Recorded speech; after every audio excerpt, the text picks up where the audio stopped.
Hello, Monday, Monday, Monday. Where are you? There you are. Hello. Welcome to 420 Live. I am your host, Jeff Kravitz. It's nice to be back with you on a beautiful Monday here, Santa Monica, California. I'm back in my office. Left the house for maybe the second or third time in the past 10 or 11 days.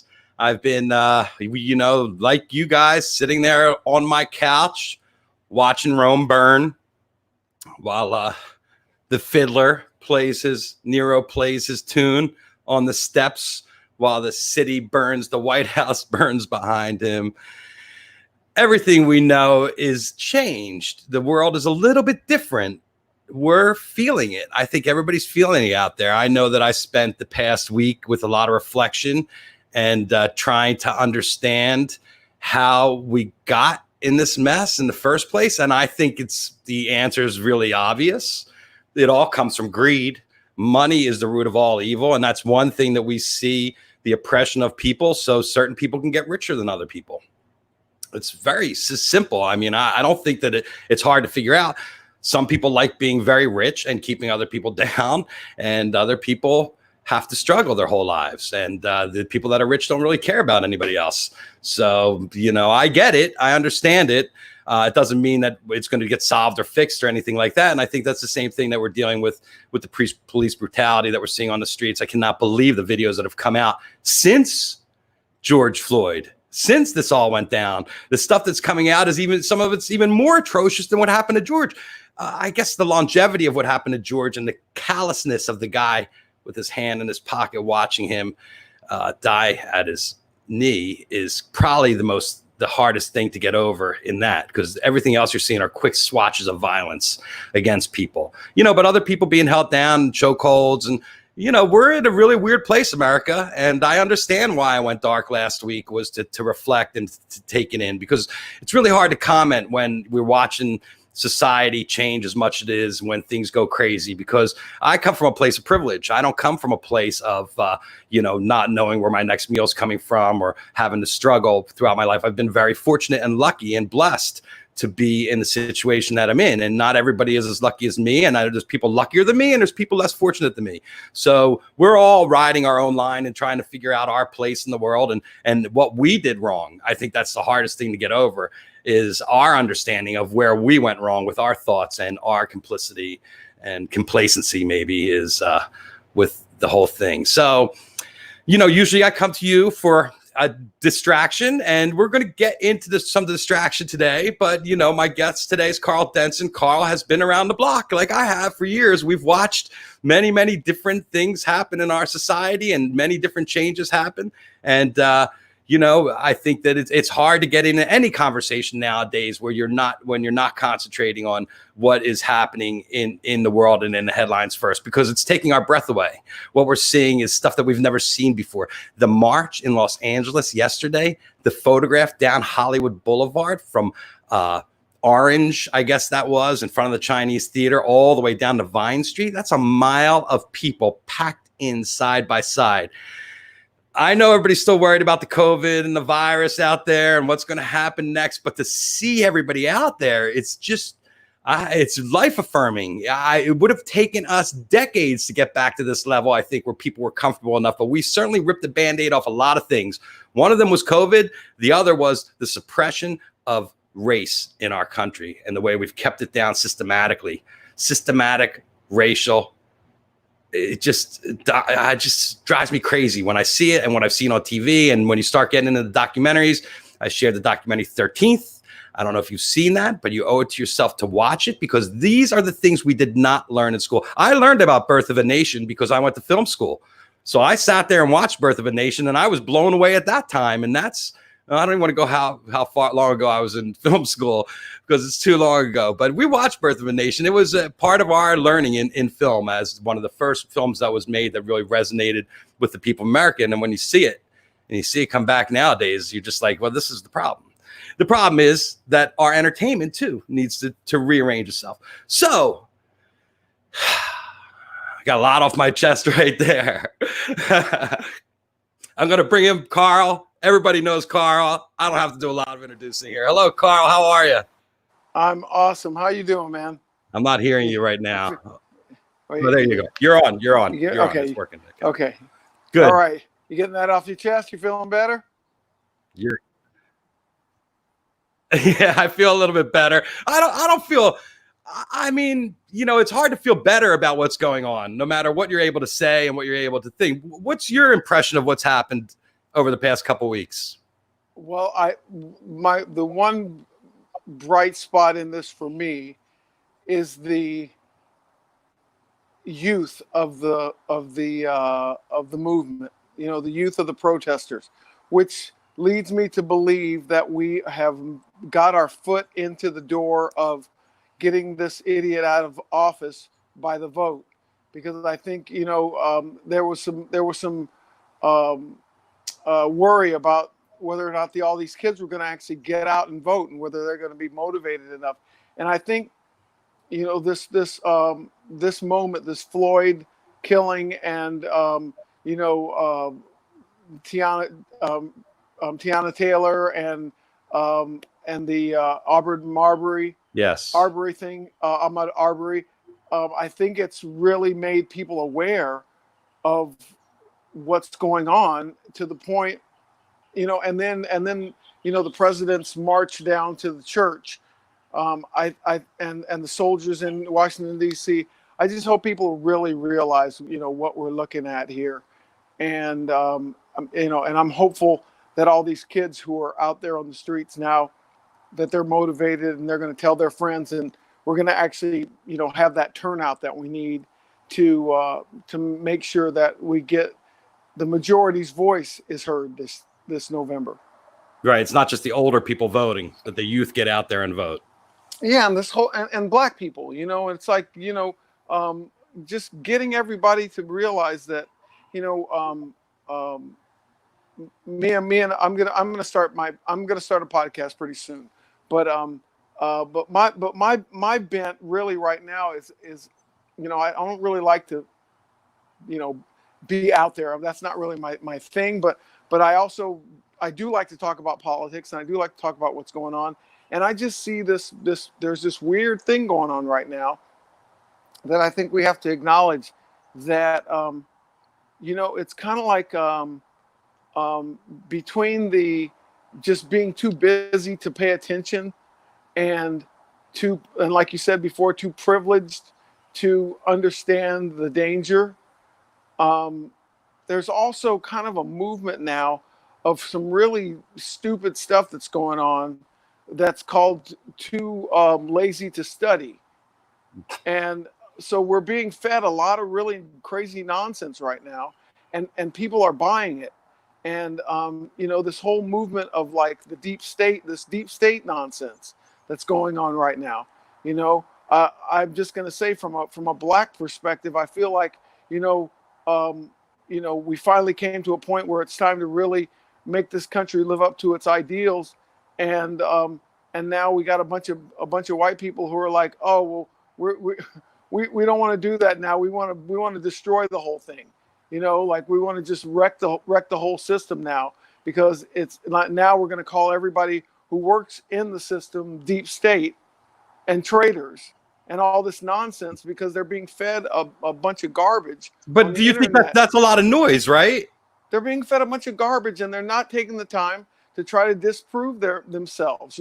It's easy to go on the internet and find some outlandish shit, right?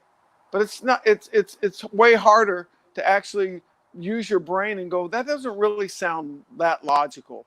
So maybe I should actually like try to disprove myself. Well, don't you think that the amount of material coming out now is just so unbelievable? Because I saw stuff on the news where they were talking about this one company, Moderna. And they came out on Monday and said Moderna has the best test results, has done the best in everything that's gone on. And the next day, Moderna stock tanked. And the report was that, and this was on the nightly news, like the ABC nightly news, right? And they're like, Moderna, this is the future on Monday. And on Tuesday came a report that their results weren't quite what they thought they were going to be. But Dude, everybody's talking so fast. They're talking before they have the information. There are people writing massive, huge papers, well-researched papers to fool you on the internet. They're written to fool you. So they look really good when you look at them. They're logical and they make sense. And then at the end of the day, they have you believing that, Barack Obama and everybody are eating babies, and there are people out there buying that crap, Well, that's the Russian bots, right? They take every story, amplify it. It's the Russian bots. It's the American bots. It's the idiots. The idiots. There's some really idiotic stuff going on, and the majority of us who are actually trying to make this country a really good place to live and live up to its ideals, we just need to be aware that some of your relatives and some of your friends are really buying into some nonsense, and they're going to end up keeping this idiot in office, which is really going to endanger our freedoms. Like it's obvious to anybody who's paying attention. If he could be a dictator, he would be. Well, he is right now. What he's doing is no, right out of Hitler's. He's not, but he would be if he could. He's already trying to get rid of all the checks and balances across the board. Anybody that could come in and say anything to him. And if the military would go along with him, oh yeah. Yeah, well, the military is pushing back. You see the pushback happening now because people can't take what he's doing and what he's done to the American people. Did you think in your time we'd go back to 1968, that we'd time travel back? You think you would see that again in your lifetime? I did not. I have to admit. The craziest part of it is, having Barack Obama win the presidency, and my parents were already gone by then, and I was just thinking, man, if they could have only seen this, and now, it's still an awesome thing, but man, we really soiled that diaper, Yeah. That was a beautiful moment in time, but we just completely ruined it. It's amazing how we don't realize how good we have it when we're in that under that democratic rule. And as soon as somebody else comes in and starts taking everything away that they've done, it just changes. The same thing happened after Clinton. The same thing happened after Obama, where things just changed so drastically. You can't believe you're even in the same planet, in the same life. You know what? I think people take for granted that they take freedom for granted, and they think as Americans, we grow up in this and we think this is a natural state. This is the most unnatural thing in the history of the world. People being able to think and say what they want to say and do whatever they want to do. That's the most unnatural thing in the history of the world. And if we don't really cherish it and study and really understand what the founders meant and why, people bag on the founders because the founders had slaves. Well, the founders made a document. They thought it out so well that it eventually had to free the slaves. They weren't thinking about that. They were just trying to make a document that would allow this unnatural sense of freedom to happen on Earth. Right, but if you think about that, they really fucked up because they gave them freedom, but they didn't follow through. And what ended up happening the next 150 years was some of the most all the Jim Crow laws and everything that happened after that. So when I look back, when I'm watching 13th and I see what happened after the Civil War, and they put 4 million slaves out of work, not out of work, but they freed them. And then all of a sudden, all these southern plantations that were running businesses that had a workforce were all of a sudden out of work. They didn't have a workforce anymore. So now they had to rethink their whole way they've been doing business for years. And so they had to figure out a way to enslave them again, which is where we got our laws and our prison system and everything like that. It was just a snowball effect. And I think that what happened in the Civil War with the freedom of slaves was more lip service than it was actually something that did something with any. Well, the thing about it is you always have a certain amount of the people involved in these grand ideas that are serious. Lincoln was serious. The Northerners were the people who the abolitionists were serious about freeing the slaves and making it work. But you always have to fight against the bad ideas. The people that are going to be on the wrong side of history. There's always those people. and they're and the Trump people right now, God willing, are the people who are, well, not even God willing, they will be on the wrong side of history. Hopefully Oh, it's for a very sure. hopefully it's a very short little blip and not a long blip, like Nazism, but it's they're going to be on the wrong side of history because they're wrong in essence. And so the getting rid of slavery was something that had to happen because of the way the Constitution was written. Right, but Okay. they didn't think it through. They were like, we're going to get rid of slaves, but they didn't think what they're going to do with these slaves once they were free and where they were going to go and what the Well, next they did. step was. Well, they did though. I mean, Reconstruction was a well orchestrated thing. The problem was, in the fullness of time, the Southern voting bloc got control of the presidency. The president, Johnson, when he was trying to win the presidency, it was a tight race, and he had to make deals with the Southerners. And the Southerners said, "We'll vote for you if you get rid of Reconstruction." And for Congress, it's one of those little simple things where they just go in and they go, "Okay, well, we allocated that money for this amount of time, so it's time to unallocate that money." They knew what they were doing, but they also were. It's like the lesser of two evils. They were playing the power game, and so black people were back on their own again, and that's kind of where we are now. But now we have everybody looking at it, as opposed to when the Rodney King thing happened. It was just black people pissed off. Now we've got white people and brown people and red people and Oh, yellow yeah. people and green people. Everybody's pissed off about seeing that, which is a great place to be, as long as we pay attention and understand how privileged we are to be where we are.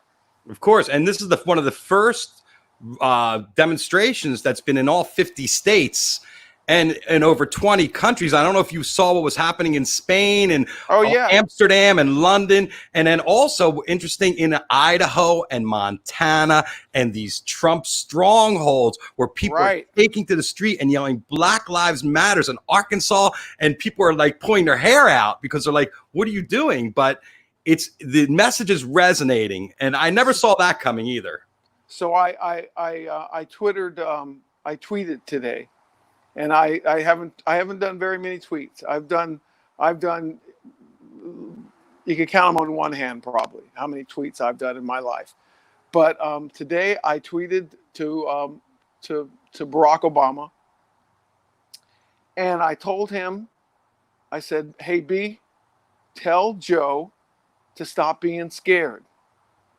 Okay, defund the police is going to be this weird catchphrase that's going to have all this weird connotation from the right law and order people, but it's not that weird of a thing if you actually explain it to people.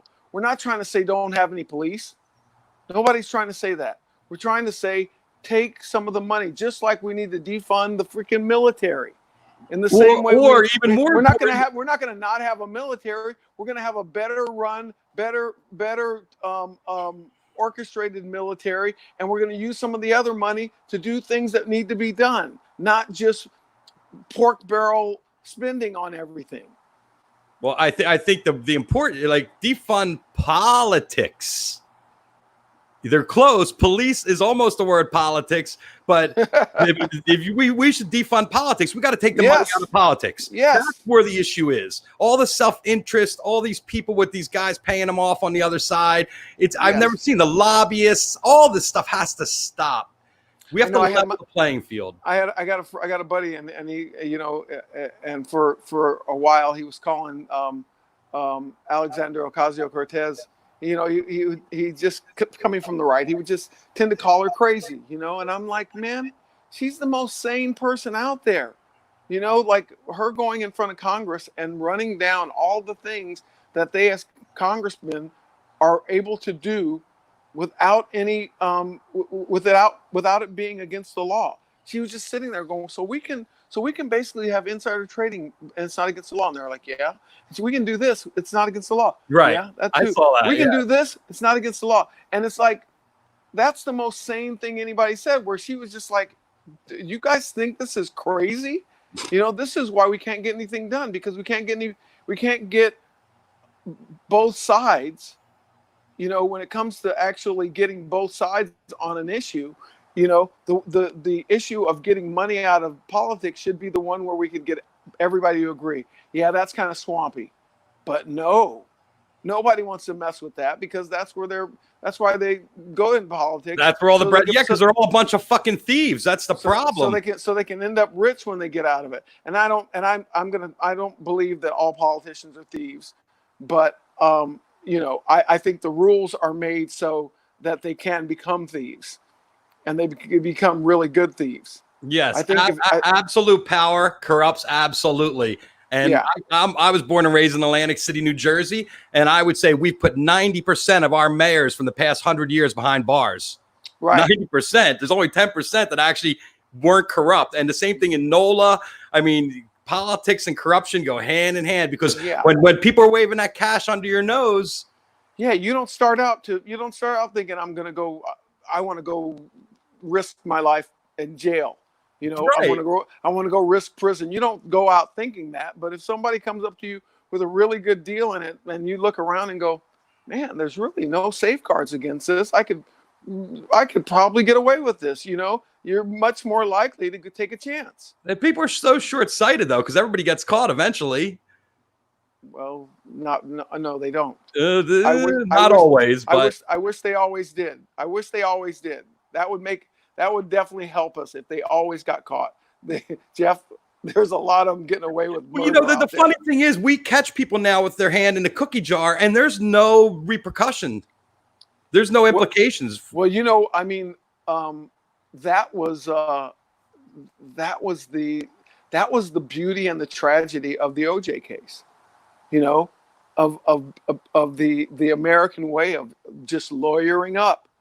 He lawyered up in a way that he got off, and everybody was like, this is an outrage. But this has been going on forever. Right. You know, this whole Well, if you can afford that's it. If you can afford to get out of jail, and you can afford to post bail, and you can afford to pay, you don't have to go to jail. But if you can't afford it, you have to go. And now we got a president who is completely shameless, and he's teaching America how to be shameless. So we don't even care when we're not doing the right thing. We don't even care when we get caught. We just look at you and go, well, you can't prove it. You know, you can't do anything to me. So I'm just going to stand here and look at you in the face and lie to you and do whatever I want to do. And that's where we're really risking our freedoms and our democracy. We're risking our way of life by allowing this kind of thing to fester in the open. You know, there's one thing about, you know, having checks and balances, and every once in a while somebody gets away with something, and, you know, 3 times out of 4 they get caught, and all that stuff. But when we got people now, you know, when Bill Barr sits there and acts like freaking Dick Cheney, you know, and just mumbles at you about, you know, basically saying, I don't give a rat's ass what you think. I'm going to do all these things, and I'm never going to apologize for them, even, you know, as wrong as they could possibly be. Then we're in trouble, you know, because that guy is in a position of power that we need him to do the right thing. Right. It is amazing how good Jeff Sessions was in the job. Exactly. Can you believe you're missing Jeff Sessions? You know, that's how weird it is. He's the good old guy. Now it's like, I want him to win the Senate House, you know, over the other buddy X they got down there. But yeah, it's just this shamelessness, man. This ability to just stand there and openly say what's wrong is right and what's right is wrong. To not be consoling when people die, to not be sympathetic, to not be able to have empathy. I mean, what kind of reflection is that in a president, to not be empathetic? You know what? None of that stuff, I don't even care. You know, because I told a multitude of friends who were, you know, I have a history from the right. Okay. I have a history from being on the right because I'm a Christian. And so there was a time where I was one of those right-leaning people and so I get what they're talking about over there. And I have a bunch of people that when it came time to vote for Trump, and I was going, dude, you guys realize if anything ever happens in this country that's racial, he's going to make it worse. He's going to shoot people of color rather than trying to fix the problem. Like I told him that. And when this happened, when the night that I was talking to my sister on the phone, and I had the news on in the background, and I got off the phone with her, and it was right when he announced when he started the dominate nonsense, right when he started that, I called her back and I go, remember when I said this, and it was just, we were laughing like, it's here now, we're here, and now this guy is he's going to kill a bunch of our kids, Yeah. Like that's basically what's going to happen. He wanted to call in armed forces on his own people. That's nuts. No, Jeff, he did call in armed forces on his own people. And use chemical agents on them. He did. Luckily, the military advisors backed him down. Yes. I mean, if they had stood behind him and given him a little bit of encouragement, some really bad shit would have gone down. Well, they understand our world better than he does. Well, they understand the implications of that. Yes. They've read the Constitution. He can't read anything. You know why he couldn't hold the Bible right? Because he doesn't know how to hold a book. He doesn't read. I'm telling you, that's exactly what happened. He was so confused by an actual book that when it came time to put it up, he fumbled it and held it aloft the only way he could think of. Does he realize that he's mobilizing the voters against him? Anybody like the blacks, the Hispanics, the youth, all the people that we needed to get on our side to step up for this election for us to win. Does he realize? Jeff, go tell your cat. Go tell your cat tomorrow. If you stay up longer, you'll if you don't take naps all day, you'll be more productive. Go tell your cat that tomorrow. That's what it's like to tell Trump that he should do the right thing. It's like telling your cat not to take naps. Oh yeah, he definitely does not want to do the right thing. I think he's trying not to do the right thing on purpose. No, he that's who he is. He is the wrong thing. He is. He's the wrong thing. He's the wrong man for the job. But you know what? Our whole world, if you think about it, it's cause and effect, right? He's the wrong president at the wrong time. But maybe when we look back historically, this is the shift that the kick in the ass we needed. God willing, man, that we're not going farther down this tube. But I tell you, like I started out with you, we got to get these people to stop thinking all this crazy nonsense that comes from the deep in the interweb and is made up specifically to confuse you about what's real.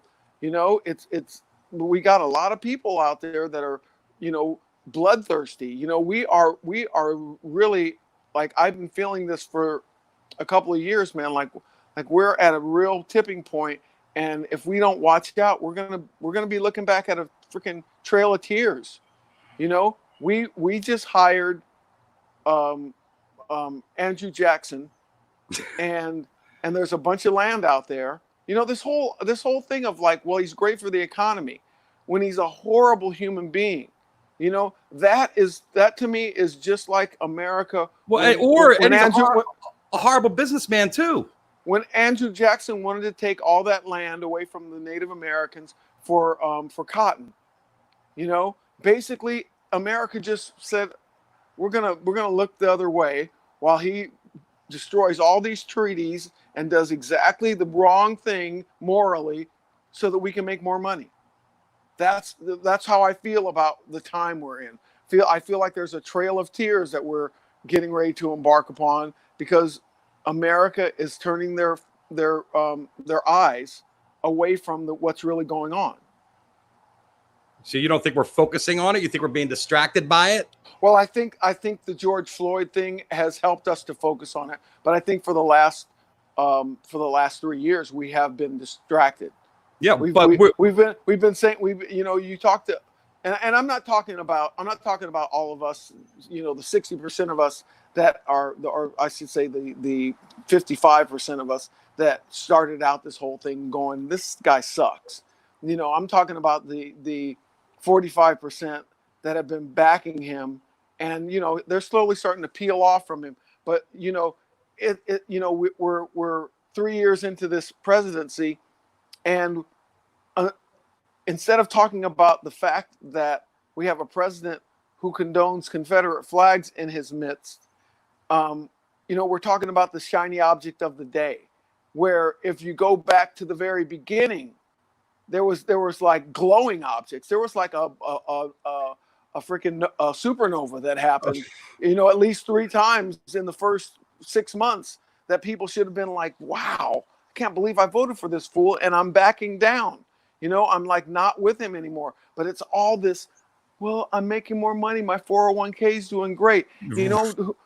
Basically, who cares about civil rights or human rights or women's rights or anything? As long as you're making money. Long as you're making money, and that's not a good place to be. But you look at the market now. I look at the stock market because I follow it, of course. The S&P 500 today erased all losses and is back where it was in the middle of February. I know. Meanwhile, we've had no economy. We've had 40 million people out of work. We've had 110,000 people are dead. 100, right? You got people dead, and it's booming. And nobody, yeah, I mean, and the fact that we're giving him credit for the economy is just that to me is another thing where it's like, Barry did a pretty good job. Barry set him up for success. Yeah. You know what I mean? And for everybody to allow him to take all the credit is just infuriating, not because I don't want him to have the credit, but because he's a horrible, horrible, horrible human being. And the fact that we're just letting him lie and cheat his way into like this, I built this great economy because I'm destroying all of I'm going to destroy the world. I don't believe in science. I'm going to raise the carbon levels as much as I can on purpose. I'm going to just raise them. The oil companies say, no, we don't really need to do that. God, let's do it anyway. It's just, he's just so freaking horrible. And for people to be able to sit by and watch him and think, oh, this is great because I'm making more money. And also for those people to be the Christians in general, that the Bible is, every book of wisdom is all against all of that nonsense. Like that line of thinking goes against every book of wisdom out there. Of course. But, if he could have kept this another 6 months back and this all happened in November or October or December, he would be okay. He probably would have gotten elected again. But I know. This happening when it did is kismet. And this is what happens when you push the karmic beam too far to the other way. It comes back and slaps you in the ass. Yeah. We've all spent the past 12 weeks before this gestating and concentrating and getting our bodies back and getting on healthy diets and focusing on who we are as individuals, not who we are in the workplace. So I know you haven't been Karl Denson, the sax player, for almost 3 months now, right? Yeah. No. What's that like? Well, you know what? It's actually pretty awesome. I'm still Karl Denson, the creative person. So I've been doing a lot of writing and just getting things done. I've been playing a lot of guitar. I'm playing, learning how to play guitar. So I am, getting things done and, just starting to think about how to make money here. Very shortly, I'm going to start worrying about money, but for the time being, I'm fine. And I'm, I got a sci-fi script that I've been working on for a few years, and it's almost done now. Great. So you've had time to collect your energy, and are you getting used? Are you getting used to being home? Yes, I am. You know what? I have the fortune and the tragic nature to be a natural monk. I like being home by myself. I'm totally fine. I miss my girl a bit, and I'm gonna go see her soon, um, but I'm really fine all alone. Yeah, but you probably play what, 150 gigs a night, a year, not a night. Yes, for the last 30 years, you mean? Yeah, about Yeah, yeah, 150 gigs a year. So you're out yeah. on the road almost half the year. Yes. And Yeah. more with the Stones, or is it the same amount? No, it's been about the same. And with the Stones, it would allow for me to actually take a little more time off when I wasn't out with them. But yeah, but now, I mean, who knows if they're even going to ever do a gig again? That's You a know, crazy thought. I mean, it's not that far fetched. No, I mean, all these old geriatric artists that are in their 80s. I mean, with Paul McCartney, I mean, I guess all the reunions we were waiting for to happen, Led Zeppelin, we were waiting to happen. That Yeah, probably, yeah, not that it yeah. was No, going to happen, but I mean, I think they might those might happen as one-offs, in the future. But as far as this, like the way the Stones kept their schedule, I mean, it was awesome. We would do, 2 or 3 months a year, and I think they were really happy doing that because they like playing music. And but now I think with this virus out there, I don't see how they're going to really be jumping into 60,000 people yeah, until. but then I see 100,000 people on the streets of Los Angeles, all packed in like sardines. And if you just put a stage at the end and put a couple porta potties in the back, you'd have a concert. Yeah, I mean, but we're really talking about herd immunity. Like I think with especially with the way the government has fumbled the ball on this on figuring this whole thing out. I Well, mean, it did not. There was no advantage to the government figuring it out or knowing what the real numbers were, because it's just going to make them look worse. And they didn't have any answers. So yeah, no, that's why know do you what? think why do you think they've only tested 20 million people out of 330 million? Well, I think that because that kind of thinking, I think that kind of thinking is there, but it's not correct. Well, If you want to if we are we have 6 times as many people as South Korea. right. Okay, we have like 50 times as many deaths.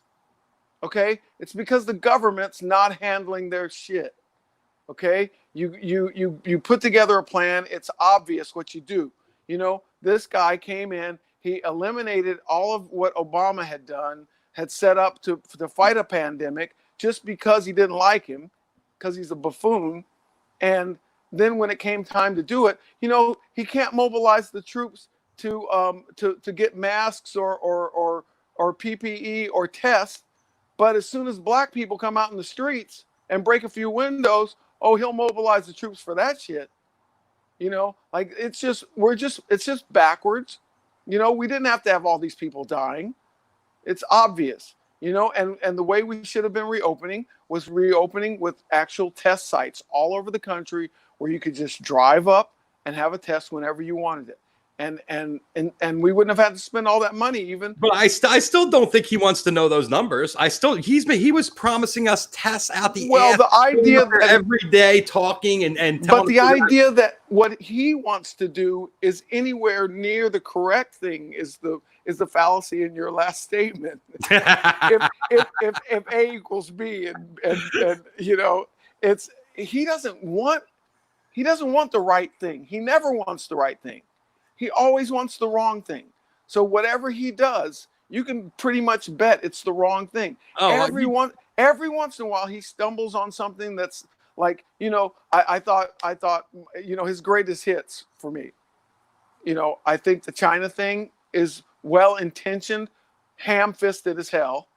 Oh, the tariffs you're talking about and the way you handle the trade deal? Just the trade with China, trying to figure that out. I think that was I think you had to be fairly aggressive with China to figure something out. Okay, but at the end of the day, it was very ham-fisted, and they're way smarter than he is. So he's going to screw himself in the long run. The calling Kim Jong-un Little Rocket Man, that was his greatest hit. I thought that was so good. Like that's what that guy needed to hear. Basically he was basically being Do Tom you think he's Cruise. still alive? Do you think, because we haven't heard from that guy in like 4 months? Oh no, we heard from him last month. One time, and they said it was dubious. You think it was a body double? That's what they're saying. They're looking at his ears. I don't doubt it. He's a fat little pig, But the the beauty of that, I thought Trump doing the Tom Cruise and Tropic Thunder scenario with him, I thought that was really good. I will fuck you up, scorched earth. I thought that was awesome. But then he went over there and blew in his ear and came home and acted like it was something great. It's just basically whatever this guy does is going to be the wrong thing. And the way he handled the virus is the wrong way to handle the virus.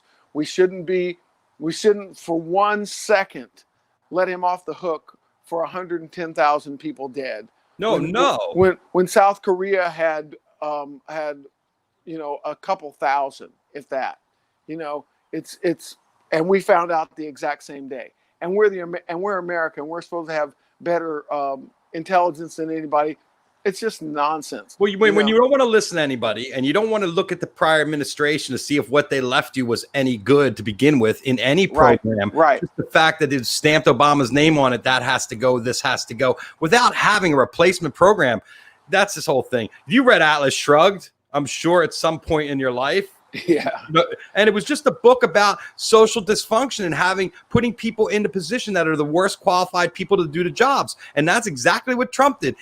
Betsy DeVos, Ben Carson got beat up yesterday on the Sunday morning shows. I don't know if you saw that. I saw him pop up, but I didn't see it. What happened? Yeah, he didn't have a good morning. I didn't watch the videos, but I just saw the headlines go by and I'm like, oh, poor Ben. Any of these guys. Yeah. Let's talk about the reluctance on the black community, because people are chirping in about Snoop on the text here, and Snoop's never voted before, and for the first time Snoop's going to step up.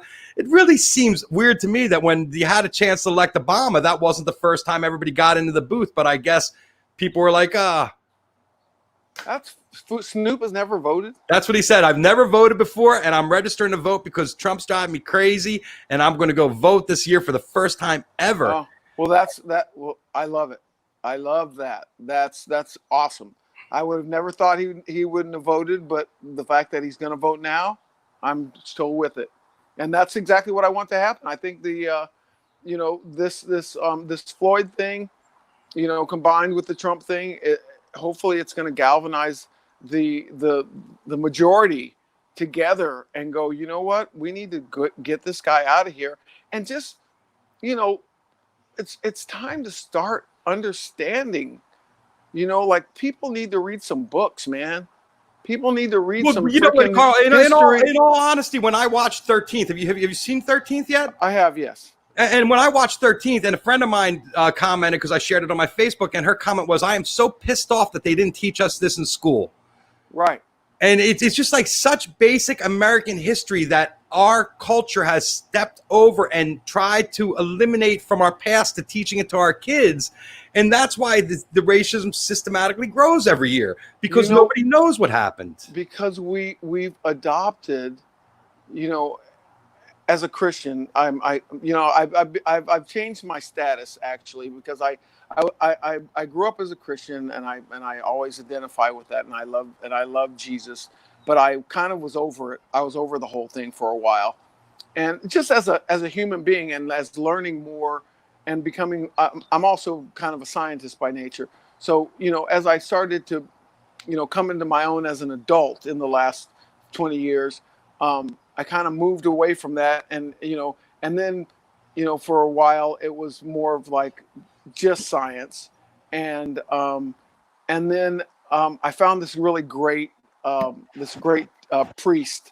So now I call myself a Catholic, because Catholicism, the name Catholic means universal. So the Catholics never had the idea of like trying to eliminate everybody's traditions. They were trying to absorb everybody's traditions, and but as a result, I've realized that the Christianity that we adopted as Americans this Southern Baptist nonsense. Okay, they've been doing the most lynching and the most crazy nonsense this whole time. So the fact that we've adopted that type of Christianity as the American Christianity, that's why we're so messed up. Well, Because as my guest on Friday told me, it was the Catholic Church 500 years ago that decided that the black race was subhuman. Well, yes, and that they could be used as slavery. They can be used as slaves, and that was 500 years ago. That was the Catholic Church. That was That was what allowed the black man to be enslaved. They made it okay. They were like, okay. And I didn't realize that is something else I learned. I mean, this whole past couple of weeks, I would have to research that. That sounds kind of crazy. But you know, that's kind of where we were at that time. The Catholic Church and the Christianity has changed a lot. It sounds crazy in the sense that not that the Catholics would have said that 500 years ago, but that they would take credit for it because slavery was is such an old institution. Mm-hmm. You know. So, I mean, well, all my Jewish friends out there talk about, they're like, well, Jewish lives matter. And I'm like, wait a second. That's so 5,000 years ago.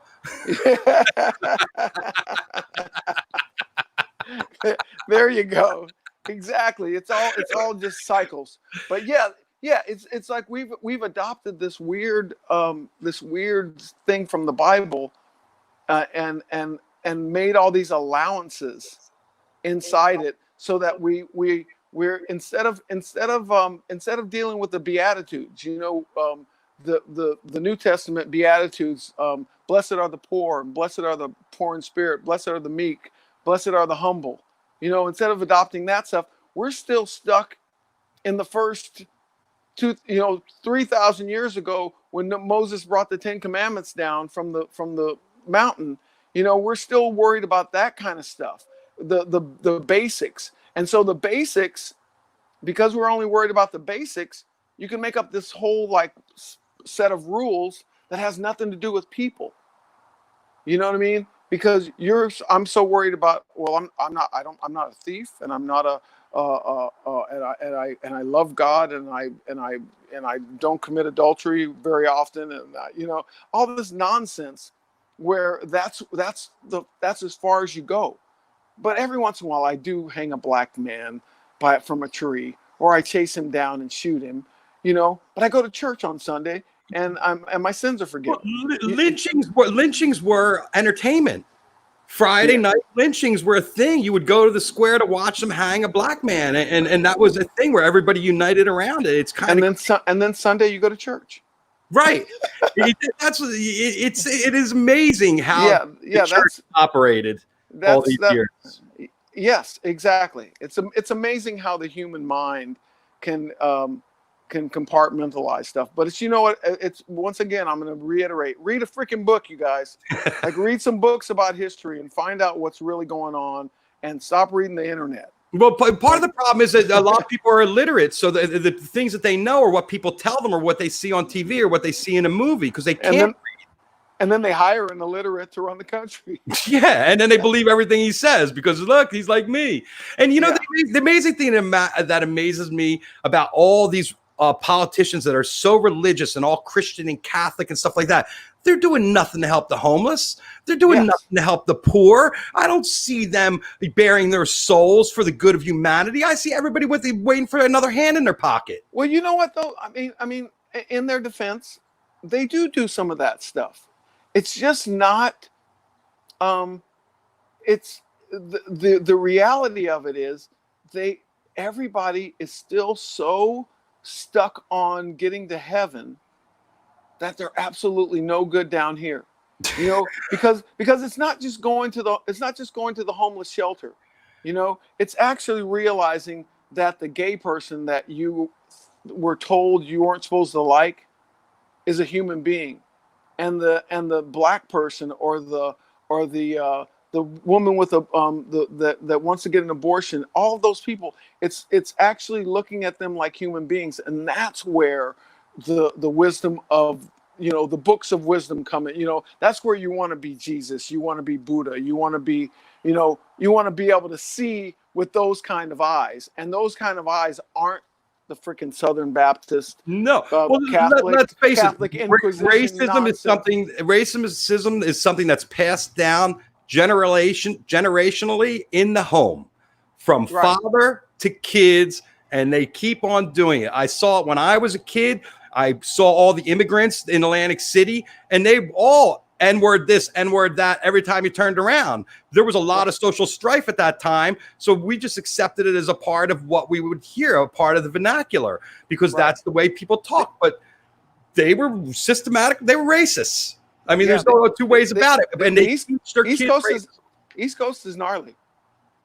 I mean, I've got white friends that moved from the West Coast to the East Coast, and they would call us and go, "You cannot believe what these people say when they think they're by themselves."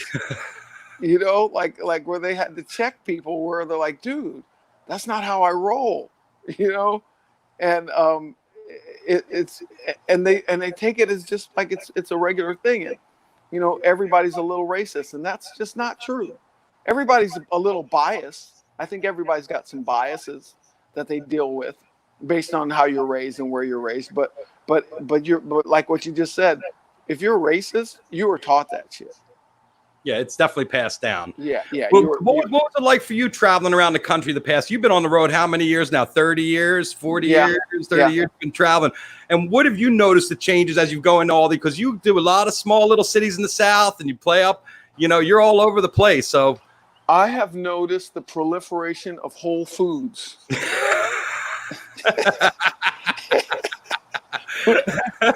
which is a good thing. A lot of people bag on them and call it the Death Star, but for me, it's been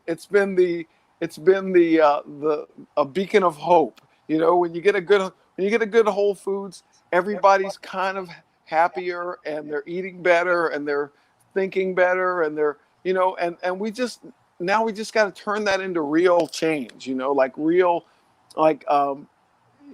people that can eat there just need to realize that they're privileged and that they're very lucky and that they need to go out and do something for other people, because but generally, I mean, going around the country, I feel like we came to this great moment, like Obama, we came to this great point in history where it was like, wow, like for me, like when I look at the Arab Spring, and I don't know why nobody ever says this, but I really believe this is what happened. I think the Muslims over in the Middle East looked up at America and said, damn, they just hired a black man to be the president. And I can't freaking sell my fruit, when I want to and not be hassled. I think Obama was what happened with the Arab Spring. I think everybody in the world looked at America and thought, damn, they wrote their Constitution so well that it actually allowed for someone who wasn't from the ruling party to be the leader. And they've accepted him. It's like coming to America. See, Simi, he has accepted us as equals because he invited him to the party on Sunday. Right. And then the next year they're standing outside in the cold, being car valets.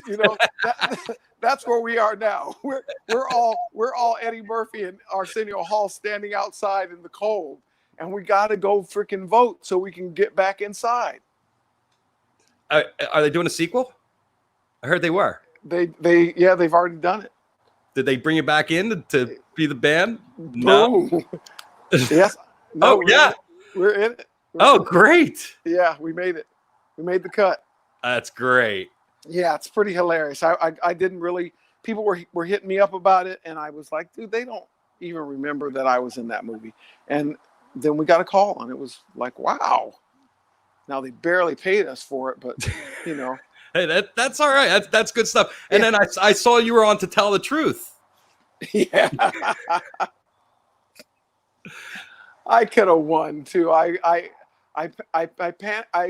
I got instructions not to try too hard, like that was part of the thing. And freaking what's his name? Joel. What's the guy that used to do the soup? Joel. McHale. Joel McHale. He got me. If I ever see him, I'm gonna punch him. Pretty funny. You're a chocolate maker, though. That's pretty funny. Yeah, it was good. It was fun. How did that come about? Newsom do that? No, a lot of what we do, a lot of the random stuff that happens with us, between me and Eric, we laugh about it all the time. It's just, all these people, the fact that we've been doing this since, with the Gray Boy All-Star since '95, and there's a lot of kids, people that were kids when we started coming to our shows, and now they have good jobs, and they will occasionally we'll get something like that where it's just out of the blue, and it's just fans that have grown up and are now working, and they're like, oh, it'd be great to have Karl on the show, like it was just like that. That's awesome. Somebody, a fan that knew I had done had been in Sexual Chocolate, and thought, hey, let's get Karl on and we could have a chocolate maker, So that's great. Yeah. Good shit. Well, anything you supporting? Any charities out there? What is your cause d'hier? I am supporting the get your ass out and vote, read a couple of books, figure out what the hell's going on in the world, and let's get rid of Trump campaign. That's my camp. I think we're all on the same page here for the most part. All right. So, I think we're all going to do the same thing. Karl, and my last thing, go ahead. Stop equivocating. Okay? One thing can be worse than the other thing. Okay? Right now, the right is really bad. Okay? At some point, the left will be bad. And we have to use discernment to decide which one's bad. But right now, the right is bad. Tell them that they're bad. Don't go, well, everybody's bad. Everybody's not bad. Somebody's bad right now, and it's not the left. The left, maybe they're bad because they care too much about every little thing that goes on in the world. But they're not callous, and support them, and let's get back to the middle of like everybody having fun and growing and having a great country. I'm done. I love it. Thank you, Karl. Great to see you today. Thanks for coming on. I look forward to seeing you soon with your saxophone in front of a microphone. Yes, sir. Good to see you, Jeff. All right. Thanks, Karl. Take it easy. Take care. All right. There you go, folks. Karl Denson, legend. I mean, you can hear what he has to say. He speaks from the heart. He's present. He understands what's happening out there in the world. And we all do. We all see what's going on, folks. You got to get out there. You got to vote. There's no two ways about it. Snoop Dogg, registered to vote. Everybody's got to be registered to vote. We all got to step up on the page. I saw all you guys chirping in throughout the show today. Karl was great. And, if you want to hear his interview about joining the Rolling Stones or what it's like to play music, you go check it out. They're all over the internet. He could talks about how I hooked up with Mick Jagger through Lenny Kravitz and all that good stuff. But we're trying to get into it a little bit here. And the conversationality of the show is kind of what I love the best, is the fact that we're sitting down talking to my friends and catching up, and you guys are here with us. We're all together in this great big mess, mixing it up together. I don't know what's going on the rest of the week, folks. Last week rattled me so hard having to cancel all my guests and redo it that I'm still trying to put it together. But we will be back tomorrow and the day after that. We'll be back every day this week, God willing. We'll be here. Hopefully you'll be there. That's a line from Pinky Kravitz right there. Take care of yourselves. Take care of each other. Yeah, Dave, I'm trying to step up my thing a little bit here, because sometimes the collars, the T-shirts don't always look good. So, I'm dressing for you. So if anybody wants to sponsor my shirt collection, send me some shirts. I'll wear anything. Thank you, Karl Denson, Eric Newson, for making that happen today. That was great. Everybody out there, take care of yourselves. Take care of each other. Here's the hug. Oh, peace, love, happiness to everybody out there. Folks, we're going to get through all of this, and we're going to get through it together, and we're going to get through it right here. So we'll see you here tomorrow. Same bat time, same bat channel. Don't flinch.